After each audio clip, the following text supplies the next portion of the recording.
What is up, geeks and gamers? It's your boy Q and QMG. And we're bringing you guys into this universe where we talk to you guys about everything geeky, gamey, and nerdy. Sorry, you guys, we're a little late today. Father's Day. Sorry, get it mixed up. Father's Day, we're here. Had a couple get-togethers to go to, eat a couple plates, a little barbecue, a little here, a little this and that. But we are back like we never left. First things first, a couple announcements. You guys, we're actually going to be starting doing a recorded live interview and taping. Well, not interview. We're just going to be just doing the podcast we'll be still doing the live streams from time to time on Sunday, but we're going to be moving towards recording the podcast and then releasing them after we get done recording. And not only that, we'll be having one done. We'll be having a whole nother podcast done on Friday that we'll release Saturday, and we'll still have our live one on Sunday. So you guys, that'll be 2 podcasts in 1 week. So you guys be looking forward to that. We'll be bringing you guys more content, more discussions, and we want you guys to keep on talking to us. Let us know what you guys want to talk about, what you guys want to see. And for the first time, shout out to our viewers on Periscope. We got Periscope running, so if you guys got a Periscope, go ahead and tell them about the Periscope so they know the information. Yeah, just the Periscope. If you got a Twitter account, just go to just follow at QUNIVERSE and follow at QuamonStarG. Follow at. That's just Periscope. I'll tell them about the YouTube. And, that's Periscope is on. You use Twitter. Oh, okay. That's what I'm saying. Yeah. So yours would be to follow on. YouTube is Into the QUNIVERSE. Right, and so when you're on when you're on those social media platforms, you'll be able to check us out on Periscope. We'll try to run them simultaneously. Sometimes we'll do just Facebook Live. Sometimes we'll do Periscope. We're in the testing phase. So just like and subscribe. Once you go to Into the QUNIVERSE on YouTube, you can like and subscribe. Also on my page, Quentin Ziegler on Facebook, you guys can like and share all of our posts, as well as Geeked Up Media. If you go to Geeked Up Media on Facebook, you can find our page where all of our content will be. You can like, share from there as well. And once again, on YouTube, Into the QUNIVERSE. You guys go to Into the QUNIVERSE, like all our videos, subscribe to the channel. We'll be bringing you guys content every week, unless it's a special holiday. Because no one cares about Father's Day. No, I'm just playing. We absolutely care about We love fathers, but you guys just stay tuned. We'll keep you posted if we have any other details or anything that you guys should know about. But like I say, go like, subscribe, share this video, and stay in tune with Geeked Up Media and Into the QUNIVERSE. Let's go ahead and get it started, man. What you want to talk about? What do you, first of all, did you have anything, I know you were just chomping at the bit to talk about the E3 things that we've seen, because E3 has come and gone. It's officially back in the history books with what's been shown. So Q, you start off the convo with that. Well, E3 this year, just to sum it up for me personally, it was lackluster. If I wanna be very, very honest about E3, it was very lackluster to me. The feeling that I got from the original E3s, the PlayStation 3 release, the Xbox One, and all that, we don't really have that anymore. For the most part, we already know what games are coming up when they do. We kind of know about the teasers, the spoilers, and all that. But there were some games that really got me hyped. No More Heroes 3. Yeah. When I seen that, really Nintendo, I think they won E3. You do? Yeah, I think Nintendo won. I definitely agree. We had No More Heroes, Breath of the Wild, Banjo-Kazooie was announced to Smash, Mario Maker 2. They have so many great titles. Luigi Mansion 3. And just to sum it up before we get really deep into it, I really didn't enjoy it too much. It was nothing that blew my mind. Final Fantasy VII Remake is exactly what I thought it was gonna be. So with that being said, it was lackluster. I wasn't just as hyped. Before we saw E3, I was at a 9. Then when I actually saw it, I was about a 7. Yeah, I'd say my same feelings for it. A lot of DLC / CGI cutscenes, dominated this E3. I definitely agree. Nintendo won hand over fist. It wasn't even close as far as that goes. Mm-hmm. And another thing I wanted to talk about as far as E3 goes was just the lack of any real news outside of the Project Scarlet, because we discussed it last week. We discussed it the last week and the week before about the idea of the new consoles coming out, and we touched on it a little bit because that was when the Microsoft press conference happened the day of the podcast we did. So outside of Project Scarlet, not a lot of news, not a lot of stuff about the next generation. However, while I do want to touch on this before I go any further, Square Enix is showing a Final Fantasy VII Remake was phenomenal. Everything about it, from the presentation to the gameplay that was shown. I'm not going to get into the behind closed door things that people were talking about and how it expounded upon the demo that was on the show floor. Mm-hmm. It was like that blew my mind entirely. While we're on the topic of disappointments, let's talk about the Avengers game.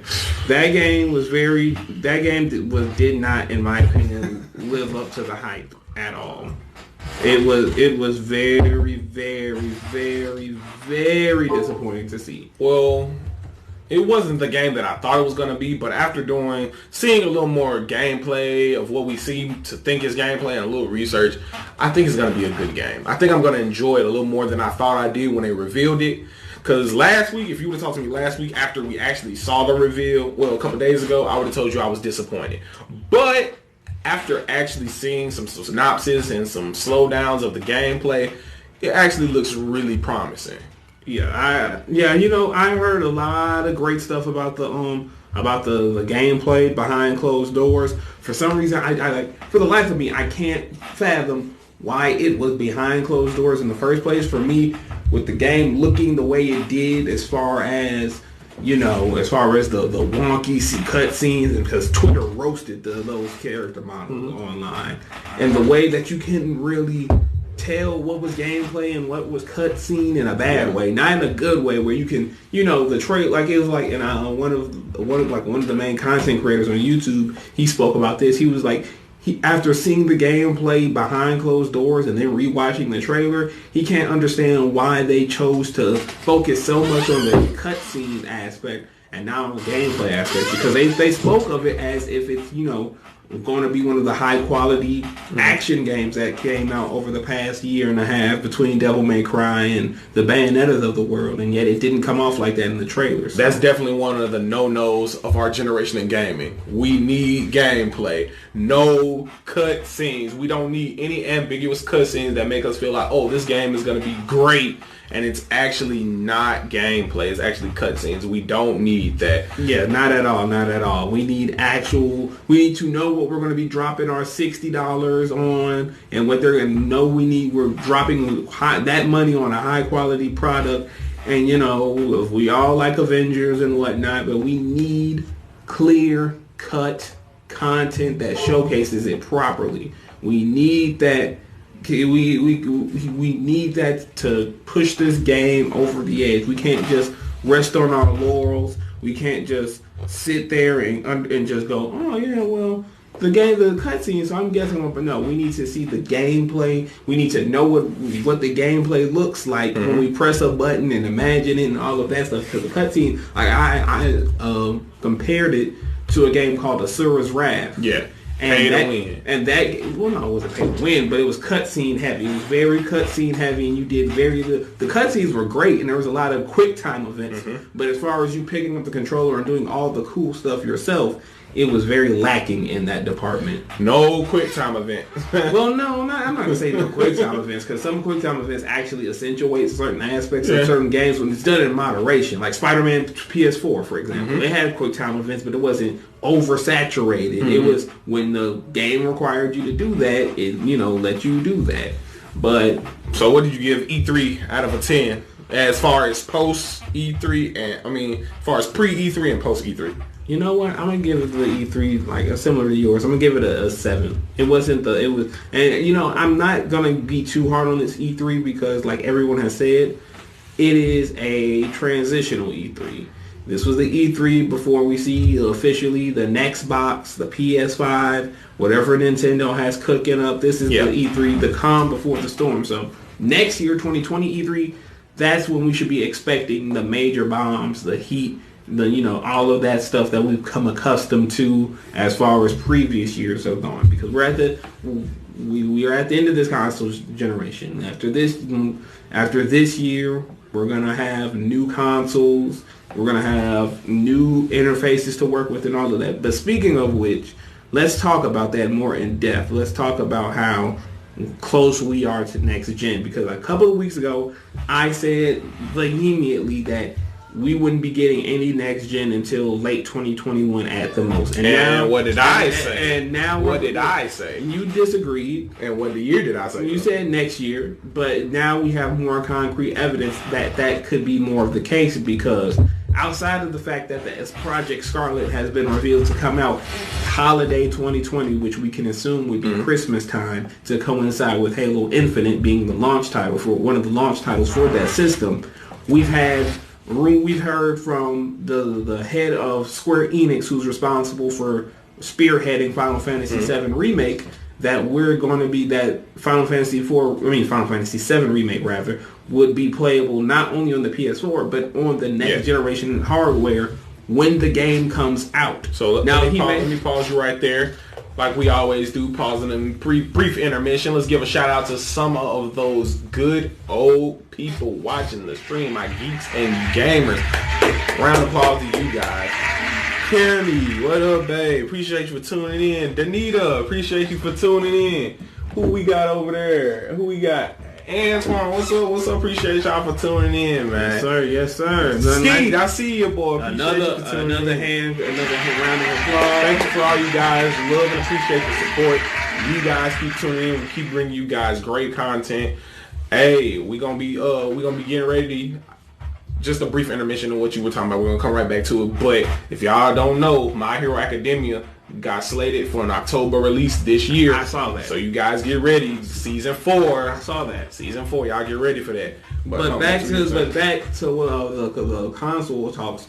The head, he said that, alluded to the fact that we'll be seeing the PS5 probably I'm pretty sure he misspoke, but he most certainly said that we would be seeing Final Fantasy VII Remake not only on the PS4 next year, but on the PS5 next year, which means that Sony may be waiting for, I guess after E3, maybe this fall, to announce the arrival of the PS5. And again, this goes back to something else. The voice actress for one of the voice actresses for the most anticipated PlayStation game, The Last of Us Part 2, she plays Zoe, right? You played the game. The main character in The Last of Us Part 2. She was being interviewed and was asked I guess jokingly, but she took it serious, on when The Last of Us Part 2 would be coming out. And it sounded like she was going to say February. And like I said a couple of weeks ago, The Last of Us Part 2 is absolutely a game that Sony would put on the PS5 in order for it to sell units, seeing as it's one of the most anticipated video games of this generation. So that lends credence to the fact that we may be seeing the PS5 as early next year. 2020, I'm calling. So if you guys don't know, I'm calling PS5 2020. You could call me the glitch guy, the glitch boy. I'm going to have it day one. And I don't care if the system could have 30 bugs. I'm going to have it day one. And you know what? I don't even believe that it will have that many bugs, because just hearing how it's being spoken about, and I was talking about this earlier today with my father. Father's Day. Yes, that's the time. The way consoles, and we talked about this again, this is something else we talked about earlier, and it's you see how we predicted all of this, that we knew we were going to talk about all of this? We're the Simpsons, predicting everything before it happens. Yup. This all comes back to the simple fact that game systems are no longer trying to go ahead and be the most high fidelity, high graphics, because it's now about art styles and how well you get your art style across. You don't need them to look ultra realistic, like you're sitting next to a person. They just need to look good in the art style that you make it in. So now that leads to load times, how fast the game runs, how smooth the game runs. And with these new next generation consoles no longer emphasizing the graphical fidelity, but rather the processing power, I don't see them being taking that long to come out, because now you're just you're no longer focusing on the finite things. You're now focusing on just making it run better. I still think they might be a little pricey, but that's the nature of these things. Well, like we were talking about last week, like shout out to Willie the Beast Hayes. We were discussing this at work and here on the actual podcast. We were talking about the actual that we're no longer in the age of how far can we push the graphics. Yeah, we're to an age where the specs and how the system runs, and fine-tuning, like you were saying, fine-tuning the details of the system. Like Project Scarlet, we haven't even seen what this system looks like. Back in the day, it was about what the system looked like, how far they push the graphics. Now, they're talking about the specs of the system. Right. They're talking about the specs to a level where that a lot of people don't even understand, but we know that they're pushing the specs to a level where it's about fine-tuning the graphics, about load times, about rendering better, and it's not solely about how good and photorealistic a game looks. Yeah, and it's also, and to make it even like, and just so give it some context, imagine a game like Grand Theft Auto 5. And that game has load times. There's a long load times when you boot up the game or when you're switching over to multiplayer. But with these next generation consoles, that's not going to be a problem anymore. You're not going to have to worry about that, because ideally all of those assets will already be on the game and be loaded up no matter how far away you are. Definitely, there will be no need for 2 discs like in Red Dead Redemption. Right. Red Dead 2, there's still 2 discs. Well, yeah, there would be for the PS4, but for the PS5, yeah, I agree. Yeah, that would not be the case. Also, it would mean that the games would be larger inherently. There would be larger and longer games. Great job, Jeremy. That there would be larger and longer games that you don't have to worry about, the game was good, but it was kind of short, or the game was big, but there wasn't a lot to do in it. Now, these next generation consoles, ideally, if they're doing their jobs correctly and it's being actually marketed like it's supposed to, that won't be a problem any longer. So yeah, there's a lot to look forward to, because now we finally reached that threshold where we probably won't have to worry about games suffering because they want to make it the most. They put all of the budget on the graphics. Now all of the budget will go towards the actual game and actually making sure it actually runs well, plays well, not buggy, not any type of glitches or anything like that, or mitigating it so it's not at all anything continuously bad or anything continuously arduous or anything like that. So yeah, the future is bright for video games. Yeah, I agree. The future is definitely bright.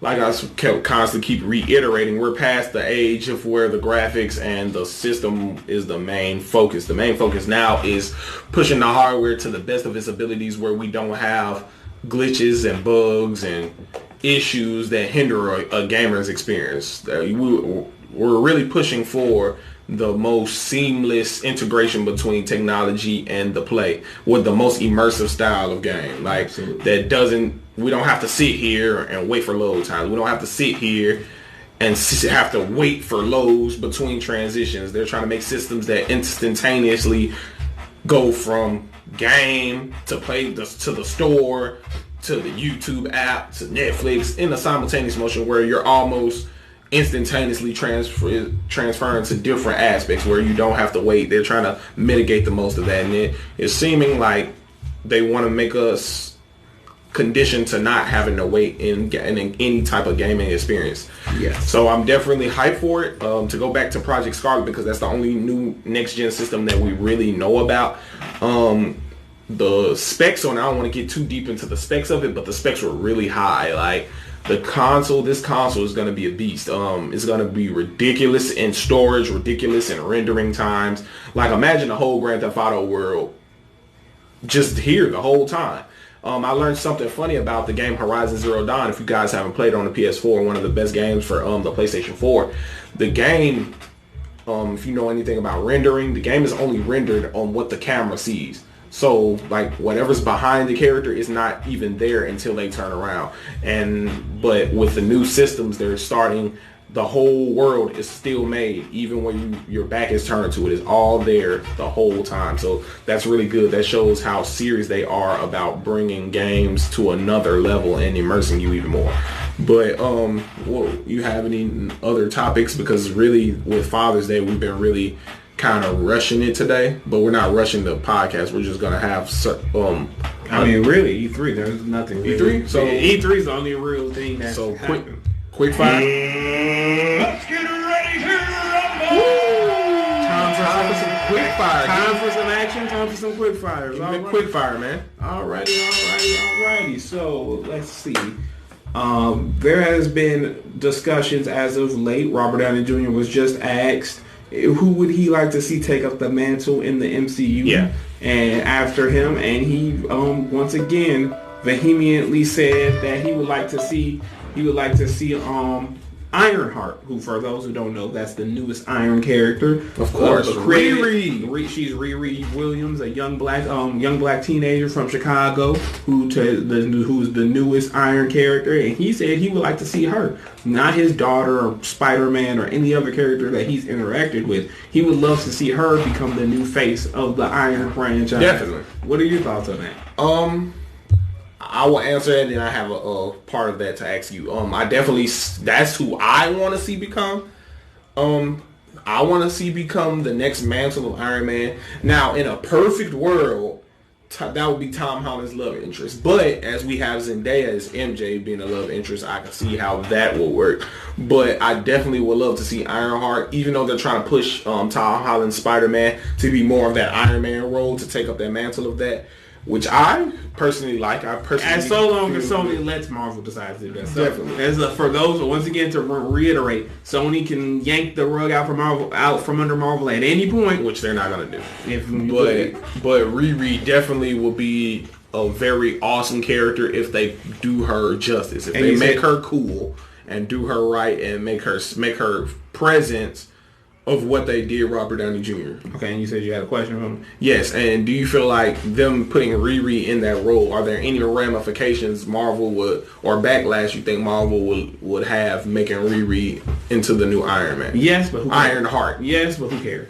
That stuff is bogus, however you want to describe it. Mm-hmm. It's just that. It's not nothing to really take stock on or pay attention to. It's just going to be a lot of a-holes complaining about something that's irrelevant and just trying to keep a lame status quo that doesn't deserve to be there. Yeah. So on to the next quick fire question. Last week it was revealed, well, a couple of weeks ago rather, we didn't get a chance to talk about this. Mm-hmm. Last week it was revealed, I say that again. It was revealed a couple of weeks back that Ava DuVernay had found a script writer for her upcoming New Gods movie, which, for those who don't know, the New Gods is the pantheon of the DC universe. Any character that you've seen, like Darkseid or any characters in that group, that's who the New Gods are. And this is a highly anticipated DC movie. And it finally has a script writer to seemingly get off of the ground. And my question to you is, what movie, whether it be DC or Marvel, would you want to see that you would consider a niche property that people might not be all too aware of? The New Gods. Literally the New Gods. If we're talking about for the cinematic universe, and now I'm saying for you specifically. Are you saying New Gods specifically for you? If we're going to talk about niche, yes. Can it be just one character? Yeah, whatever.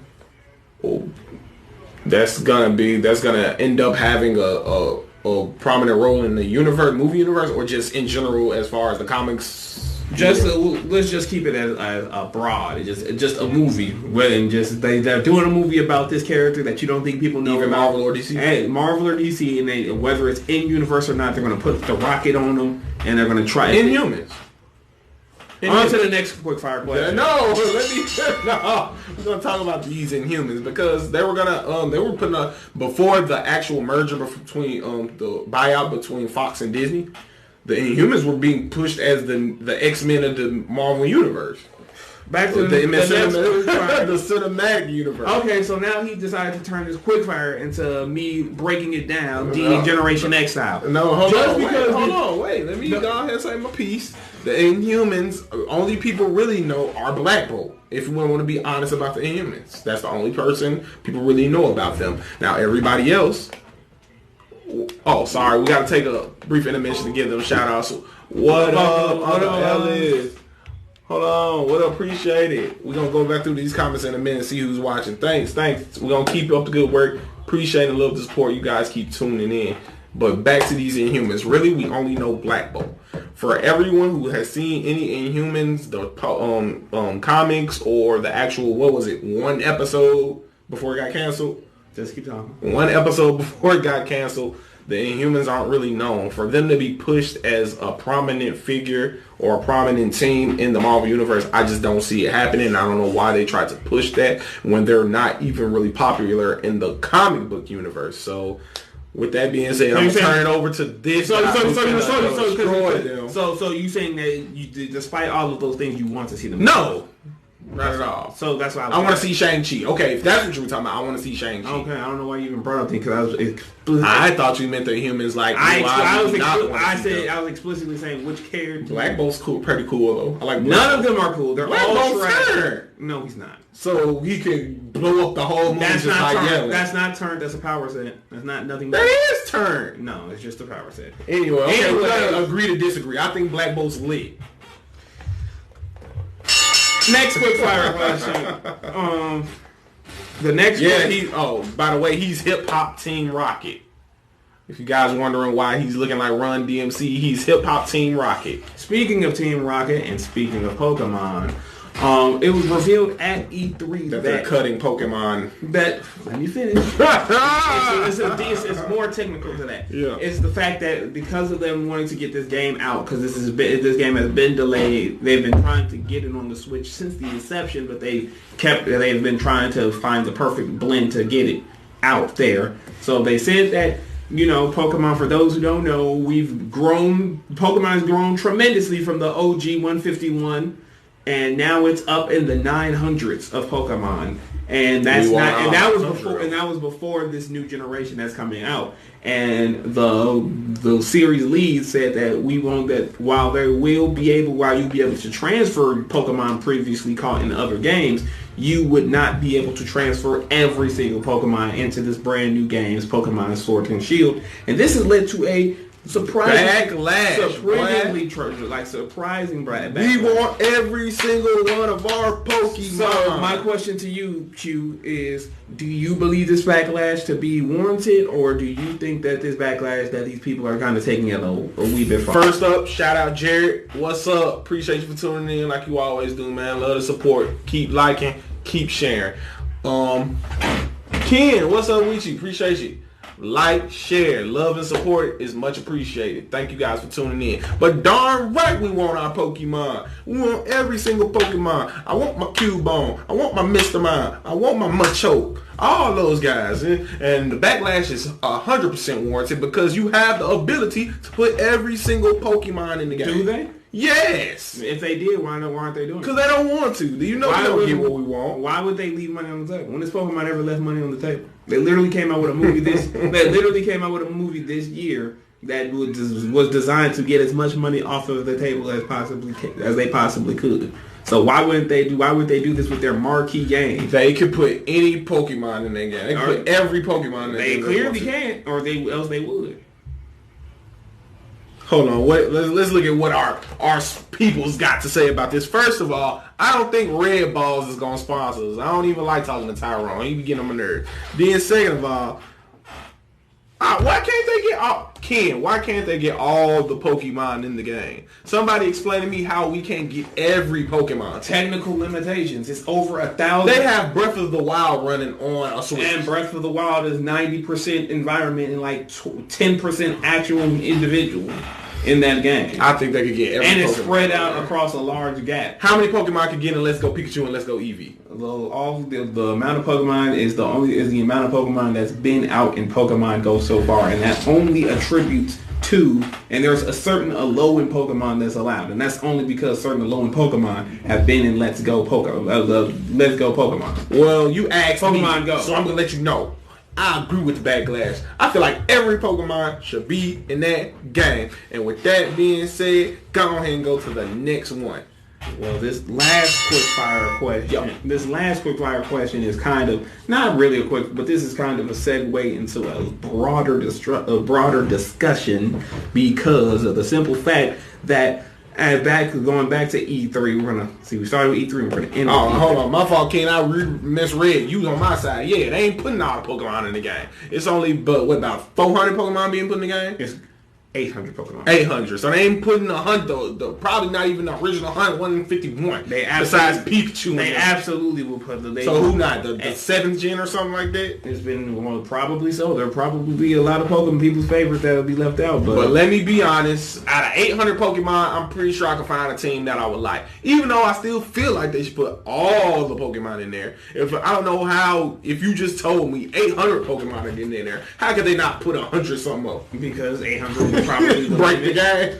But yeah, back to this E3, as we've seen talking about with the press conferences and the lack of any real hubbub. The biggest thing about the press conferences from this year's E3 came from Bethesda, and how Bethesda was coming off of a pretty lackluster year with flops, Fallout 76, and multiple games they announced way too early, and yet for some reason, every time they spoke a word, some dude was in the audience cheering like they just won $1 million for each breath that they took in the audience. Do we have the X-Files theme song? Yes, we got it.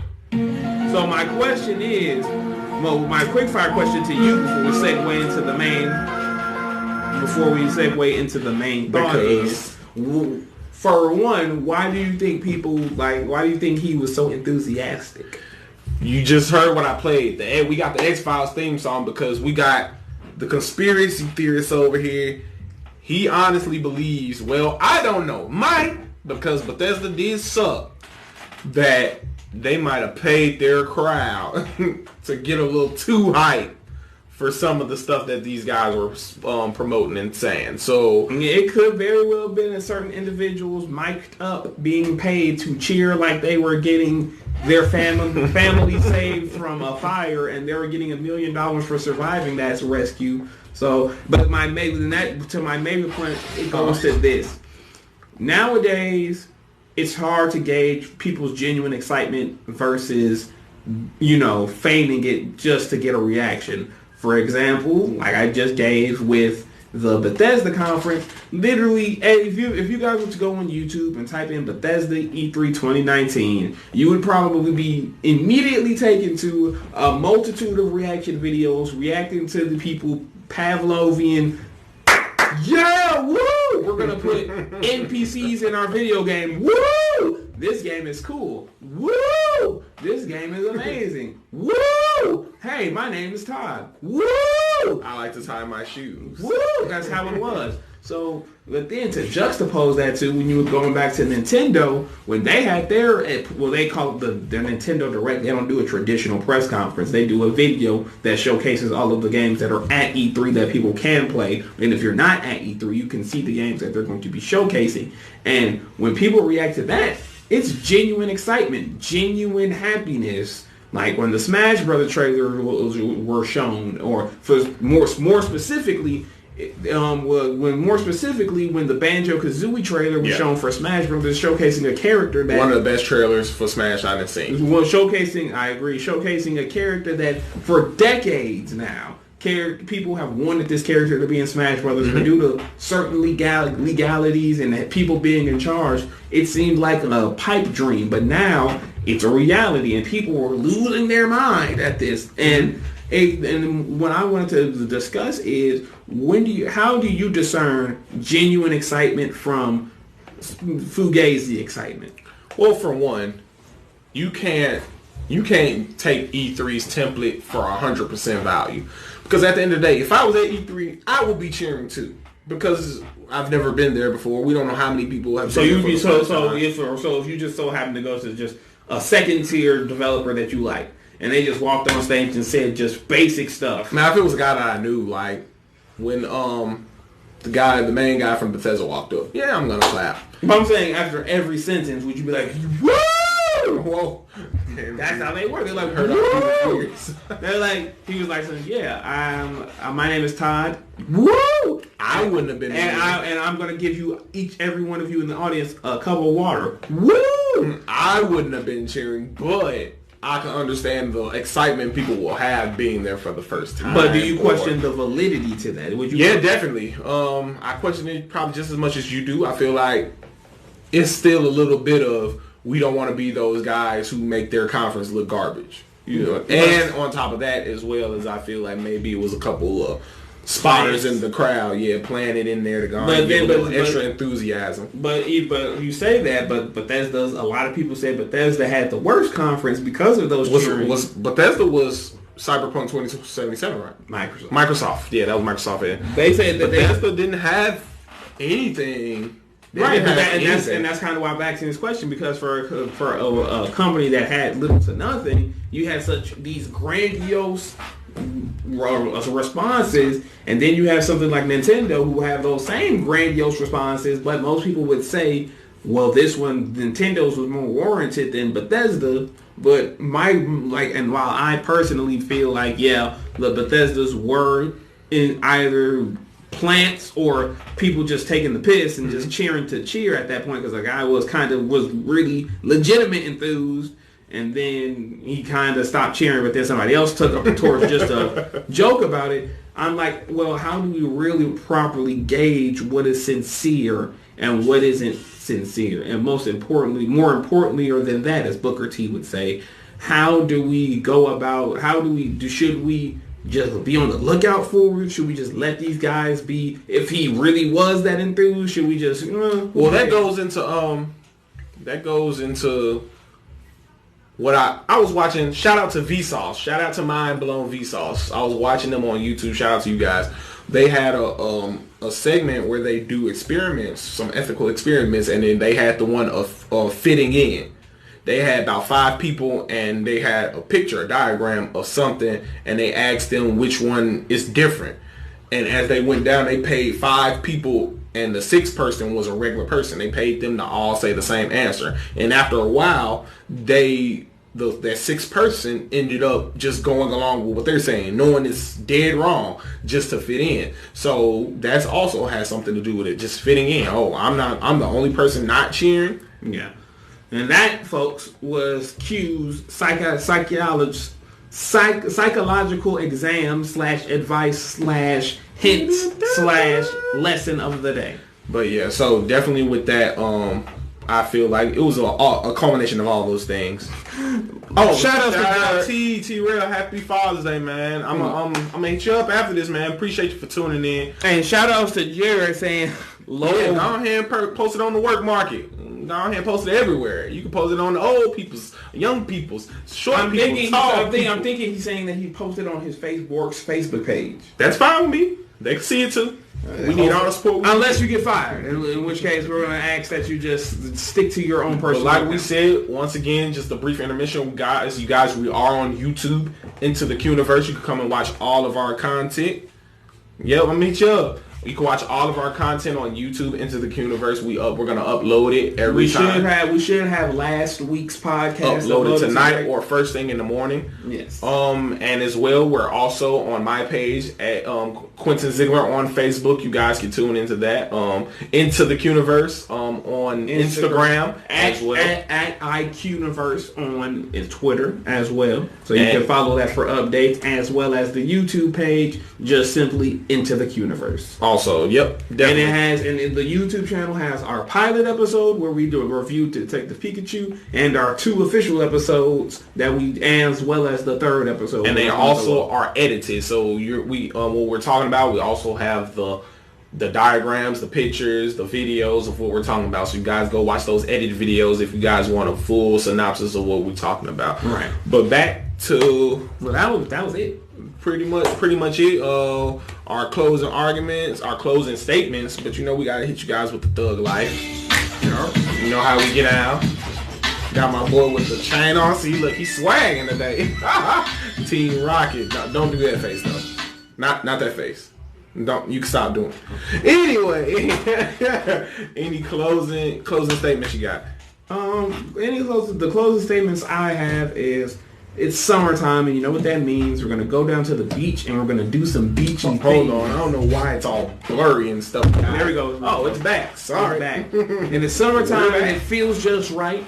And when you got a little girl, you're gonna just take her into the night because it's summertime loving. We're gonna be loving in the summertime. Get your groove on. All the hot boys, all the hot girls. God, I didn't tell him and to say get it in and get it done. What's your my closing statement? You guys. I appreciate the support. You guys have been doing a wonderful job tuning in every Sunday. We're going to keep bringing you guys amazing content. We're getting better each week. You guys just keep tuning in, keep sticking with us. We're here. We want to talk to you guys and start commenting more. Let us know what you guys want to talk about. Let us know how you guys feel about the stuff we talking about. And keep liking and go to YouTube and subscribe and like and share it to everybody. If you guys love this geeky, nerdy, and gaming stuff we talking about, let us know. With that being said, this is your boy Q and QMG. And this was Into the QUNIVERSE, where we talk to you guys about everything geeky, gaming, and nerdy. Peace, love, and respect. And we signing out.